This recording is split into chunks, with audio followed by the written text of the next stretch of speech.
So, welcome back to the David Balji podcast, everybody. So, today I have a very special guest all the way from Arizona, Casey Adams.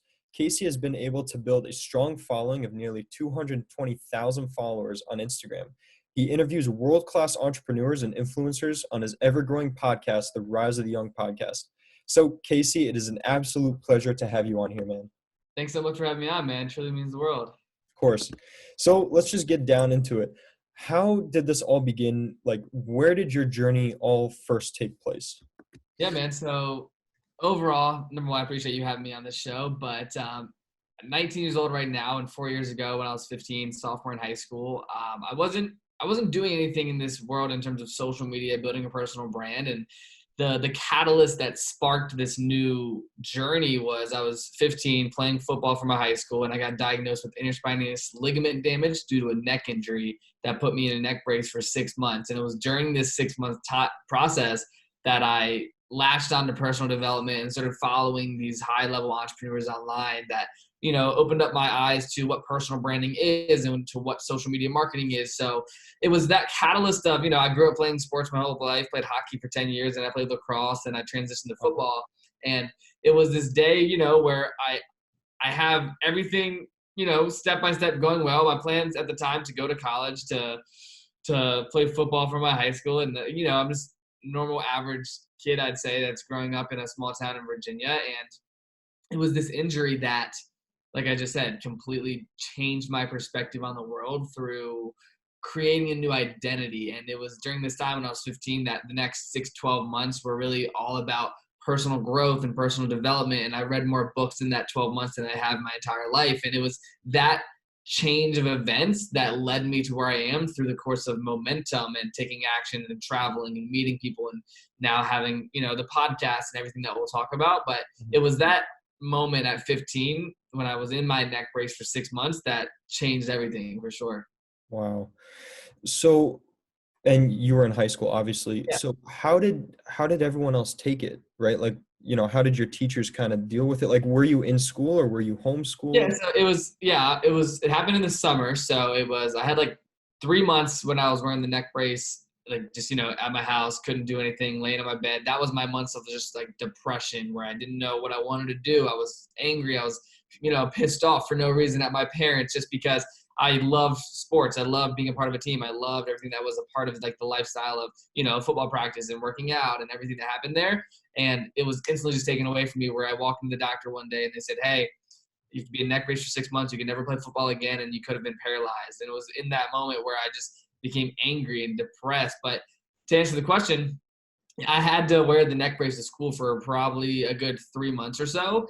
And it was, I would say overall, like, it wasn't one of those injuries that I was rushed to the hospital and it was, I had to have surgery. It was something that I, got injured the day of, and the next morning I couldn't really move my head, and it was like, what the heck is going on? I'm in pain. It hurt. What's happening, right? And I didn't know what it was, but I didn't expect it to. And then I think this was the best part. I didn't expect it to have such a big impact on my life that when it did, I completely had to recreate my identity, like I said. But I would say the reactions of my family, my parents, and everything. It was one of those things that because I never had an injury like that growing up playing hockey or anything. So they took it well. They're supportive. I have a very supporting family and, peers, but it did suck to not even suck, but just walking around school with your neck brace on. It was more so just an uncomfortable situation that I had to deal with that overall led to just being the most beneficial part of my life in terms of the trajectory that I'm on now. Mhm. Wow. That's really interesting. So how did it transform you from that position to where you are now, right? Like, what's the gap? I know you said you read a lot of books and stuff like that. So what else kind of took you along the journey? Yeah, I would say the most important thing was just rewiring my brain, right? I started following this guy named Ty Lopez and Gary Vaynerchuk when I got injured, and I was just following him on social media, not expecting too much out of it. And it was me being open-minded to learning new things, right? I love the quote. It's like, formal education will make you a living, but self-education will make you a fortune, right? Mhm. And I fell in love with just learning more about entrepreneurship and business and more so just becoming the best version of yourself. Ty always talked about health, wealth, love, and happiness. And I got involved in his 67-step program, and it was one of those things where you watch a video a day for 67 days, and it's like rewiring your brain, talking about different ways to think about money, different ways to think about the people in your life, the law of 33%, who are you spending your time with. So it was more so just starting to learn from unintentionally, right? I didn't know what I was getting myself into. I was just attracted to it. And I believe that's the most important thing. A lot of people listening, we all have different skill sets. We all have different talents. We all have different interests. And I believe right now, the best thing anyone can do, especially during a time like this, is like do the things that you are attracted to, whether that's cooking more, whether that's business or reading or whatever it is.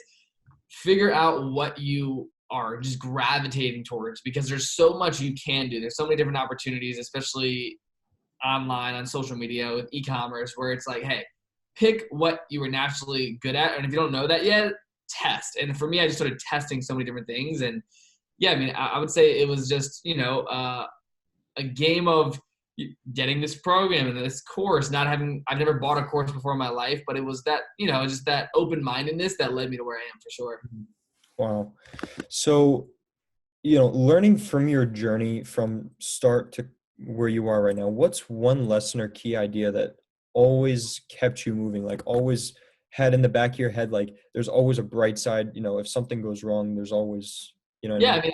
I would say, mindset's everything. But for example, recently, the last 4 months, I've been able to interview a lot of great people. In the last 2 years on my podcast, I've interviewed 150 different entrepreneurs. And, I just had this week, I interviewed yesterday, actually, Elon Musk's mom, May Musk. She's a phenomenal individual. She has this book called A Woman Makes a Plan.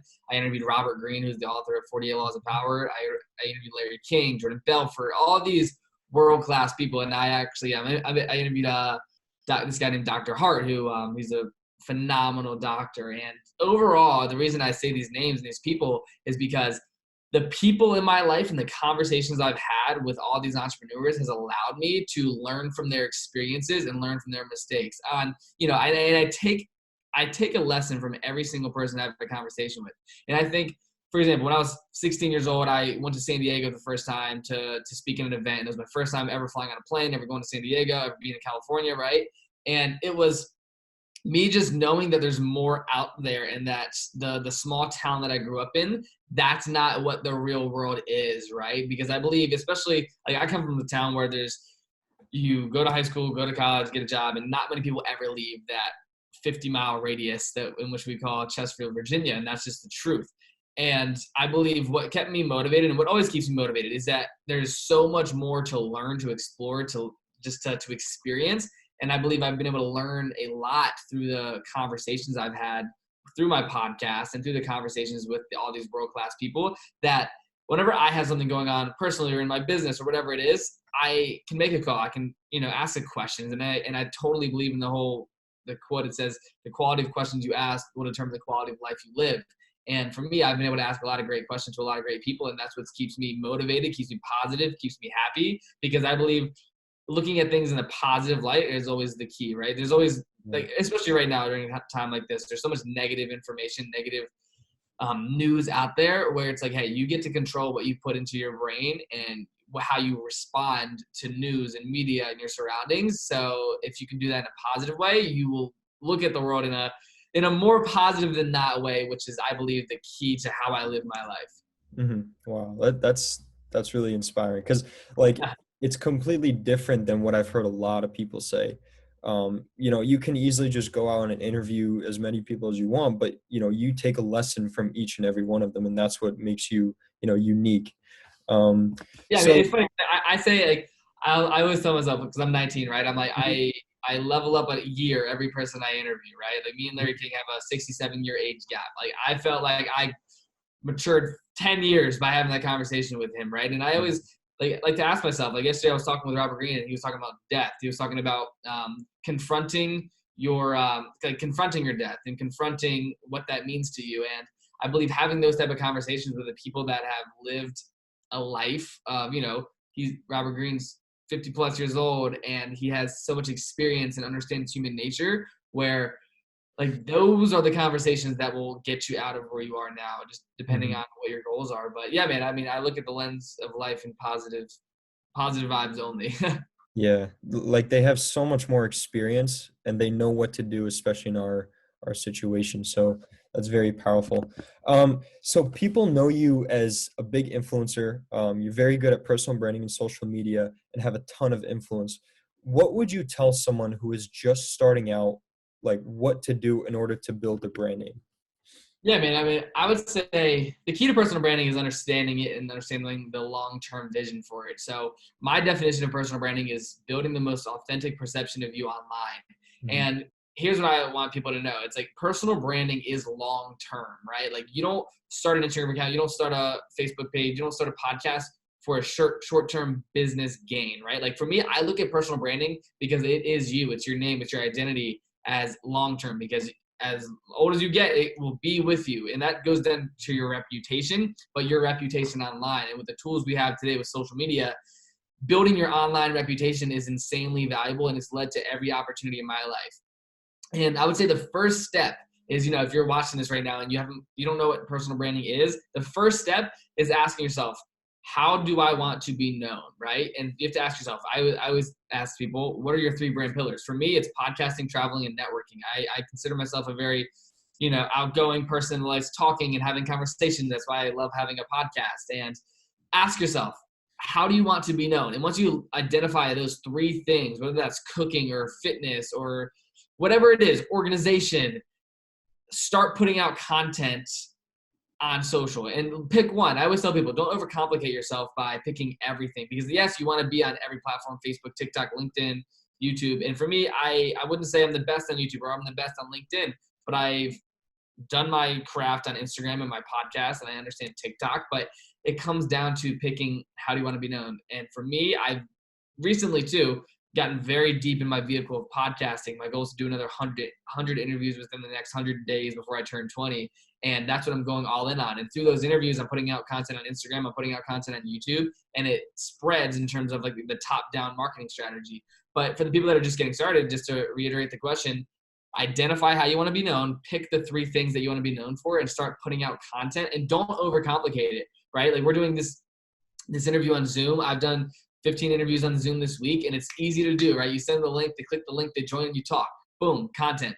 Don't overcomplicate branding, but go for collaborations. I always ask people like, okay, who can you collaborate with? I built my brand off of association marketing. That's what I like to call it, where I've associated with all these high level, top tier people that have given me credibility without me having to say anything. And that's association branding. And that doesn't have to be in a podcast world. That can be in, if you look at the top fitness influencers and you want to be a fitness influencer or you want to build a fitness brand because that's who you are right now, who can you tap into? Who can you go on Instagram Live with? Who can you follow and just learn from? And really start to immerse yourself in your community. Like who are the top 10 people in your industry that you want to, build a brand to emulate, that you have respect for? Identify those top 10 people and figure out a way to talk to them, figure out a way to collaborate with them. That may be a podcast, right? I recommend a lot of people start a podcast to have conversations because it opens up that door of having a conversation with someone you have respect for, but B, it's a way to create content. And I think if you do those 3 things and you execute on just getting content out there, that's your first step to building a brand. Wow. Yeah, thank you. I know Russell Brunson also talks about, the Dream 100, finding where, your dream customers, your dream like audience is and Yep. like how to get to it. So, it's a good relation there. So with that being said, first off, thank you so much, Casey, for joining me on the podcast. Your story is absolutely amazing. And for the people who haven't heard from you yet, where's the best place they can connect with you? Yeah, man, I would say the best place is Instagram, is at Casey Adams1 on there. You'll find me, shoot me a DM. And I always tell people, like, I spend a lot of time responding to DMs, but also sending DMs. I try to send 10, 15 DMs a day to people that I want to have on my show. So to whoever's listening to this, shoot me a DM. Let me know that you came from this show. Let me know some of your goals. Let me know let me know what you're working on, because that's the part of community on social, is to have great conversations and figure out where there's opportunity. That's why I put out content on social, right? To connect with people. So definitely connect with me on Instagram, and then check out my podcast, which is Rise of the Young. I do a lot of interviews. I'm doing an interview a day right now. I did like 15 this week during the quarantine, and it's just, it's a great way to learn from those who have already stood the test of time. People like Robert Greene and Larry King that I've had the opportunity to sit down with. Like, the level of thought in which they carry into these conversations is absolutely incredible. And I would highly recommend anyone who's listening to this to check that out because I put a lot of time and effort into that. Thank you. So, guys, thank you so much for listening. If you guys found this helpful, please share it to someone else that you think it would be of great value to. So, like I said, guys, thank you for joining us here today, and we'll catch you in the next one.